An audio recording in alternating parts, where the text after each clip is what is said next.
Friends,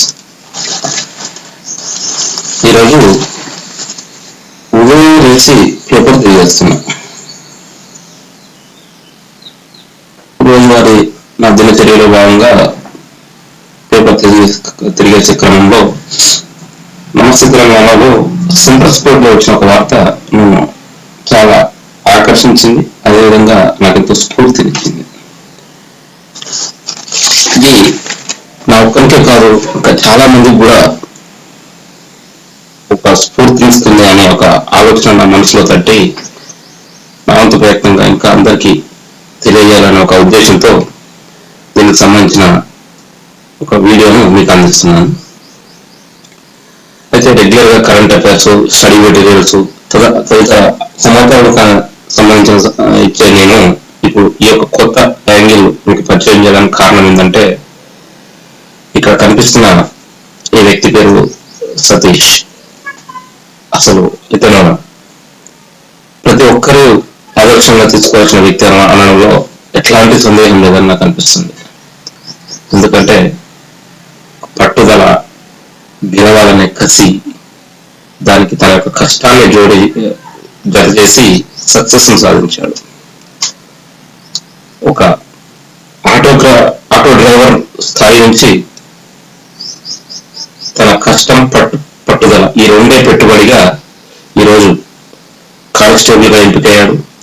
అదేవిధంగా మనందరికీ సుపరిచితమైన మా టీవీలో వస్తున్న మీలో ఎవరు కోటీశ్వరుడు అనే ఫేమస్ ప్రోగ్రామ్ లో పాల్గొని మెగాస్టార్ చిరంజీవి గారితోనే మనల్ని పొంది, ఇతని స్టోరీ అంతా విన్న తర్వాత నా గత జీవితం అంతా గుర్తొస్తుందని చిరంజీవి గారు అన్న మాటలు ప్రతి ఒక్కరికి ఎంతో స్ఫూర్తినిస్తాయి. స్వయం కృషితో ఎదిగిన సతీష్ యొక్క స్టోరీని ఒకసారి చూద్దాం. ఇది ప్రతి ఒక్కరు మనం ఎన్నో టైంపాస్ వీడియోలు, టైంపాస్ అన్ని చూస్తుంటాం సోషల్ మీడియా వచ్చిన తర్వాత. ఏదేమైనప్పటికీ ఇది కూడా మనకు మన జీవితంలో ఒక మెట్టు ఎదగడానికి ఎంతో ఉపయోగపడుతుందని నేను ఆశిస్తున్నాను. తప్పకుండా చూడండి, మీ ఫ్రెండ్స్ అందరికీ షేర్ చేయండి. అదేవిధంగా మీ ఇంట్లో పిల్లలు ఎవరైనా ఉంటే ఖచ్చితంగా వాళ్ళకు వినిపించండి. ఎందుకంటే ఈ స్టోరీ అంతా విన్న తర్వాత ఖచ్చితంగా ఒక స్ఫూర్తి అనేది కలుగుతుంది. ఇది ఒక మంచి దృక్పథంతో నేను చేస్తున్నాను. దయచేసి మీ ఫ్రెండ్స్ అందరికీ, మీ పిల్లలు ఎవరున్నా, ఇంట్లో పిల్లలు ఎవరున్నా కూడా చేయండి. అయితే ఇది సినిమాటిక్ ప్రోగ్రామ్ ఏదేమైనప్పటికీ ఇతని స్టోరీలో ఒక స్ఫూర్తి ఉంది, దాన్ని మనం తీసుకోవాల్సిన అవసరం ఉంది. దయచేసి గమనించండి. అయితే ఈ స్టోరీకి సంబంధించిన అంశాన్ని సతీష్ అనే వ్యక్తి, ఇక్కడ కనిపిస్తున్న వ్యక్తి సతీష్, ఇతను ఆటో డ్రైవర్ స్థాయి నుంచి మీలో ఎవరు కోటీశ్వరుడికి ఎదిగి, అదేవిధంగా ఇటీవల తెలంగాణ రాష్ట్రంలో పోలీస్ కానిస్టేబుల్ లో కూడా పరీక్షలు కూడా విజయం సాధించాడు. ఇతను నమస్తే తెలంగాణకు ఒక ఇంటర్వ్యూ ఇచ్చాడు. దానిలో వచ్చిన అంశాన్ని అతని మాటల్లోనే ఇప్పుడు నేను మీకు వివరించబోతున్నాను. హీరోలు సినిమాల్లోనే కాదు, నిజ జీవితంలోనూ ఉన్నారు. ఆస్తిలో కోటీశ్వరులు కాకపోయినా గుణంలో అంతకు మించిపోయారు. చదువుకోవాలనే ఆసక్తి ఉన్నా స్తోమత లేక ఆటో డ్రైవర్ గా ప్రస్థానాన్ని ప్రారంభించిన సతీష్ సొంత ఆటో కొనుక్కొని చెల్లెలికి ఘనంగా పెళ్లి చేశాడు. సొంత ఇల్లు కొని చదువును కొనసాగించి తాజాగా కానిస్టేబుల్ గా కూడా సెలెక్ట్ అయ్యాడు. మీలో ఎవరు కోటీశ్వరుడు పాల్గొని మెగాస్టార్ మనసు గెలుచుకున్న ఈ సతీష్ యొక్క కథలో ప్రతి మలుపు మనకు స్ఫూర్తిదాయకమే. ఇది దీనికి సంబంధించి ఇప్పుడు చూద్దాం. అదే మాటల్లోనే ఉన్నాం. మేము పేదోళ్ళం, ఏదో ఒక పని చేసుకుంటేనే బతుకుదేరు. 2017లో 10వ తరగతి పాస్ అయినా. మా వాళ్ళు కాలేజీలో చేర్పించలేదు. ఏ పని చేద్దామని ఆలోచిస్తుంటే ఆటో డ్రైవర్ బాగా అనిపించింది. ఆటో కొనేంత స్తోమత లేదు. రోజుకు 200 రూపాయల కిరాయికి ఒక ఆటోని తీసుకున్నా. కిరాయి, గ్యాస్ ఖర్చులు పోను 200 రూపాయలు మిగిలేంత వరకు ఆటో నడిపిన. నెలకు 6,000 రూపాయల వరకు సంపాదన వచ్చేది. ఈ డబ్బుతో 50,000 రూపాయల చిట్టి ఒకటి ఇస్తున్నా. కొన్ని నెలల తర్వాత తర్వాత చిట్టి ఎత్తుకుంటే 32,000 రూపాయలు వచ్చినాయి. ఆ డబ్బుకి మరో 10,000 జమ చేసి ఆటో కొన్నా. 1,00,000 రూపాయలు ఆటో డీలర్కు అప్పుపడ్డా. నెలకు 4,500 కట్టాలి. ఇలా 20 నెలలు ఆటో కిస్తీ కడుతూనే మళ్ళీ చిట్టీలు కట్టిన. రోజుకు 800 రూపాయలు మిగిలేవి. ఆటో కిస్తీ పోను మిగిలిన డబ్బుని 1,00,000 రూపాయల చిట్టీలు 2 కట్టిన. ఆటో ఖర్చులు నెలకు ఓ 4,000 అయ్యేది. ఇట్లా కొన్ని నెలలు గడిచినాయి. మాకు ఇల్లు లేదు, అద్దె ఇంట్లోనే ఉంటున్నాం. ఈ అద్దె బాధ తప్పాలని ఓ చిన్న పెంకుటిల్లు కొన్నా. అనుకోకుండా చెల్లికి పెళ్లి సంబంధం వచ్చింది. మంచి సంబంధం అని మా వాళ్ళు తొందర పెట్టిండ్రు. డబ్బులు లేవని సంబంధం కాదనుకుంటే ఎట్లా? అప్పో సప్పో చేసి పెళ్లి చేద్దామనుకున్నాం. 1,00,000 రూపాయల చిట్టీలు 4 చేసిన. 4ంటిని పాడితే 2.5 లక్షలు చేతికొచ్చినాయి. 3.5 లక్షలు 2 రూపాయల మితికి అప్పు చేసిన. పెళ్లి అయిపోయింది. ఆడబిడ్డ పెళ్లి వారం కూడా చేరింది. కానీ అప్పులు మాత్రం తల మీద ఉన్నాయి. మిత్తి డబ్బులు నెల నెలా కట్టాలి. ఆ మిత్తి డబ్బులే నెలకు 10,000 రూపాయలు అయ్యేటి. చిట్టీలకు నెలకు 16,000 రూపాయలు కట్టాలి. మళ్ళీ ఇల్లు నడవాలి. ఈ తిప్పలన్నీ గట్టెక్కాలంటే రోజుకు 1,000 రూపాయలు సంపాదించాలి అని టార్గెట్ పెట్టుకున్నా. పొద్దున్నే లేవాలి. పూడూరు నుంచి పట్నం రావాలి. పూడూరు అనేది ఇది రంగారెడ్డి జిల్లా ఉందండి. తెలంగాణ రంగారెడ్డి జిల్లాలో ఉన్నది. పూడూరు నుంచి పట్నం రావాలి. దారిలో దందాలు చేసుకుంటూ సిటీకి వస్తా. రోజంతా సిటీలోనే కిరాయి చదువుతా. పొద్దుగుతుంటే ఏదైనా కిరాయి చూసుకుని సికింద్రాబాద్ నుంచి పూడూరు దాట పడతా. కిరాయి లేకుంటే ఉత్త ఆటోతో ఎన్నడూ ఇంటికి తిరిగి రాలి. ఒక్కోసారి కిరాయి దొరక్క 1,000 రూపాయలు రాకపోయేటి. అప్పుడు ఇంటికి రాకుండా రాత్రంతా ఆటో తోలేటోని. సికింద్రాబాద్ లో ఆటో పార్కింగ్ చేసి అందులోనే పడుకునేటోని. స్నానం ఉండదు, దోమలు, చలి. అయినా సరే అప్పు తీర్చాలని పట్టుదలగా ఉండేది. పొద్దున్నే లేచి రైల్వే స్టేషన్ ముందు వేపపుల్ల కొనుక్కొని రైల్వే స్టేషన్ లోనే ముఖం కలుపుకునేటోని. రోడ్డు పక్కన సైకిళ్లపై ఇడ్లీ, దోశ అమ్మేవాళ్ళు ఉంటారు. అక్కడ టిఫిన్ చేసి ఓ చాయ్ తాగేటోని. ఇక మళ్ళీ నా బండిని రోడ్డు మీదకి ఎక్కించేటోని. ఇట్లా కష్టపడి అప్పులన్నీ తీర్చేసిన. ఇప్పుడు ఇది పెళ్లిళ్ళ సీజన్. పూలకు డిమాండ్ ఉంటుంది. మేడ్చల్లో డెకరేషన్ చేసే వల్ల కిరాయిలకు పోతున్నా. పొద్దున 4 గంటలకు లేవాలి. గుడిమల్కాపూర్ మార్కెట్ కు పోవాలి.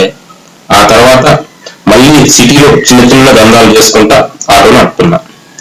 రాత్రి 10 గంటలకు నిద్రపోవాలి. మళ్ళీ పొద్దున్నే లేవాలి. ఇది నా పని. పెళ్లిళ్ళ సీజన్ లేకపోతే పొద్దున్నే లేచి సిటీకి బయలుదేరుతా. దారిలో దందాలు చేసుకుంటూ సికింద్రాబాద్కు వస్తా. పగలంతా కిరాయి చేసుకుంటూనే ఉంటా. పొద్దుగుంటుంటే మేడ్చల్ దారిలోనే దందాలు చేసుకుంటా పోతా. కానీ ఖాళీ ఆటోతో మాత్రం ఎప్పుడు తిరిగి పోను. ఇక నా చదువు విషయానికి వస్తే 10 ఏళ్ల కింద నేను 10 పాస్ అయినా. కాలేజీలో చేరలేదు. స్కాలర్స్ కాలేజీలో లెక్చరర్ గా పనిచేసే బాలరాజ్ సార్ నాకు పరిచయం అయింది. ఆయన రోజు నువ్వు కాలేజీకి రాకుండా చదువుకోవచ్చు, మా కాలేజీలో చేరు, ప్రిన్సిపల్ తో మాట్లాడుతూ అన్నాడు. ఫీజు కట్టాల్సిన అవసరం లేదు, చదివితే చాలన్నారు. ఆయన చెప్పినట్లే కాలేజీలో చేరిన. ఆయన ఇచ్చే మెటీరియల్ చదివిన. పరీక్షలు కూడా రాసిన. అన్ని సబ్జెక్టులు పాస్ అయినా. కానీ ఎకనామిక్స్ పేపర్ 2 రోజున నా చెల్లి పెళ్లి. పరీక్ష రాయకపోవడంతో ఫెయిల్ అయినా. మళ్ళీ సప్లిమెంటరీ పరీక్ష రాసి పాస్ అయినా. అదే కాలేజీలో బీకామ్ లో చేరిన. నా చదువు సంగతులన్నీ విన్న నా దోస్తు నిఖిల్ పోలీస్ కానిస్టేబుల్ రిక్రూట్మెంట్ కు దరఖాస్తు చేయమన్నాడు. ఆయనే దగ్గరుండి దరఖాస్తు చేయించాడు. నాకు మ్యాథ్స్ అంతగా రాదు. తన దగ్గర పాఠాలు చెప్పించుకున్నా. ప్రిలిమినరీ ఫిజికల్ ఎగ్జామ్ లో సెలెక్ట్ అయినా. ఆ తర్వాత మెయిన్స్ కోసం దిల్సుఖ్ నగర్ కు కోచింగ్ వచ్చిన. కానిస్టేబుల్ ఉద్యోగం వచ్చింది. ఇక నా కష్టాలన్నీ తీరినట్లే. దసరా పండుగ రోజు ఇంట్లో టీవీ చూస్తుంటే కోటీశ్వరుడు అనే ప్రోగ్రాం వస్తుంది. వాళ్ళు 7 ప్రశ్నలు అడిగితే 7ంటికి సరైన సమాధానాలు మెసేజ్ చేసిన. వారం రోజుల తర్వాత ఆ ప్రోగ్రాం నిర్వహించేటోళ్ళు నాకు ఫోన్ చేసిండ్రు. 3 ప్రశ్నలు అడిగిండ్రు. 3ంటికి సరైన సమాధానాలు చెప్పిన. ఆడిషన్స్ ఉంటాయి, హైదరాబాద్కు రావాలన్నారు. వస్తే మళ్ళా ఒక పరీక్ష పెట్టిండ్రు. పరీక్ష అయినాక గ్రూప్ డిస్కషన్. ఈ రెండింటిలో నా ప్రతిభతో పాటు మాట తీరు చూసి ఎక్కువ మార్కులు వేసిండ్రు. సెలెక్ట్ అయినా. చాలా సంవత్సరాల నుంచి పేపర్ చదివే అలవాటు ఉంది. రోజు నమస్తే తెలంగాణ పత్రిక చదువుతా. దాంతో పాటే ప్రతి బుధవారం వచ్చే నిపుణ పూర్తిగా చదువుతా. పోలీస్ కానిస్టేబుల్ కి ప్రిపేర్ కావాలని కోచింగ్ పోవడంతో జీకేపై పట్టు సాధించిన. అందువల్లే ఆ ప్రోగ్రామ్ సెలెక్ట్ అయినా. మా టీవీ వాళ్ళు హైదరాబాద్ రమ్మన్నారు. 4 రోజులు అమీర్పేటలో ఓ హోటల్లో రూమ్ ఇచ్చారు. ఆ హోటల్లోకి అడుగుపెట్టిన తర్వాత భయంగా ఉంది. వాతావరణం అంతా నాకు కొత్తది. ఇట్లాంటి వసతులు ఎప్పుడూ చూడలేదు, అనుభవించలేదు కూడా. నా తోటి కంటెస్టెంట్స్ మాత్రం నన్ను కలుపుకోండు. వాళ్ళ కుటుంబాలు మా బావ, చెల్లి, అమ్మను కలిపిపోయారు. ఆ తర్వాత భయం పోయింది. మీలో 7 కోటీశ్వరుల్లో 10వ ప్రశ్న దాకా వెళ్ళి 1,60,000 తెచ్చుకున్నా. ఆ తర్వాత నా జీవితం తెలిసి చిరంజీవి సార్ ఆశ్చర్యపోయిండు. ఆయన చాలా ప్రేమగా భుజం తట్టిండు. నీ కష్టం వింటుంటే నాకు నా గతం గుర్తొస్తుంది అన్నాడు. అమ్మ చాలా గొప్పోడి కన్నావు. అందరిలా తిరగకుండా నీ కష్టాన్ని పంచుకునేలా కొడుకుని పెంచినవు అని చిరంజీవి సార్ అమ్మని అభినందించారు. ఆ మాట విని మా అమ్మ ఆ మాట సాగు కొడుక అంటూ సంతోషించింది. బిడియంగా ఉన్న ఆటోజాని అంటే చిరంజీవి సార్ నా బండి ఎక్కించుకోవాలని ఉంది. ఏమో అడుగుదామని ఆపుకోలేక, సార్ ఆటో ఎక్కుతారా, ట్రైల్ వేస్తాను. ఆయన నవ్వుతూ సరే పోయి అంటూ వెనక సీట్లో కూర్చుండు. అందరూ ఆశ్చర్యంతో చూస్తుంటే నా ఆటో రైమంటూ కదిలింది. రాష్ట్రం అంతా తెలిసింది. నా కష్టాన్ని చెల్లించి అన్నయ్య 2 లక్షల రూపాయలు కానుకగానో సాయంగానో ఏదో రకంగా ఇచ్చేసాడు. నాకు చాలా సంతోషంగా అనిపించింది. చూసారండి ఇంత స్ఫూర్తిదాయకంగా ఉందో. ఒకప్పుడు ఇల్లు కిరాయి తప్పించుకోవాలని ఒక ఆలోచనతో ఇల్లు కొనుక్కున్న వ్యక్తి చదివి పెళ్లి చేయడమే కాకుండా చదువును ఎప్పుడో మధ్యలో నిలిపివేసిన చదువును మళ్ళీ ఒక విద్యావంతుని సూచనతో ఆ విద్యావంతుడు పేరు మనం ప్రస్తావించాల్సిన అవసరం ఉంది. బాలరాజ్ సార్ అంట. హ్యాట్స్ ఆఫ్ టు బాలరాజు గారు. మీరు సతీష్ యొక్క సక్సెస్ లో మీరు కూడా భాగస్వామి అయ్యారు. ఒక మంచి సూచన ఇచ్చి అతనిలో ఉన్న స్ఫూర్తిని మరింత రగిలించి సక్సెస్ సాధించాలనే ఒక పట్టుదలను కల్పించిన మీకు మా సక్సెస్ సీక్రెట్ తరఫున హ్యాట్స్ ఆఫ్ చెప్తున్నాం. అదేవిధంగా మాకు మిత్రులు ఎంతో మంది ఉంటారు, కానీ మంచి మిత్రులు కొంతమంది ఉంటారు. ఆ కొన్నింటిలో ఎవరినైతే నిర్ణయించుకోవడం మన విద్యతో బట్టి ఉంటుంది.